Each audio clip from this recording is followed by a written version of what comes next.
To use the washing machine, make sure to turn on the main switch, press this power button, open the lid, load the clothes inside and close. Open this cover right here, put the soap and the fabric conditioner inside and close. Now twist this knob to set the program.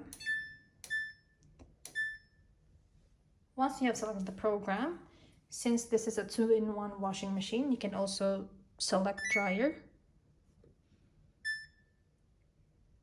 Select the type.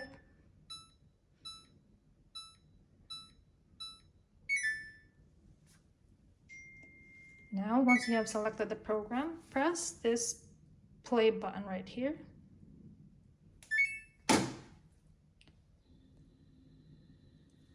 Once the timer stops, make sure to turn off the washing machine and turn off the main switch.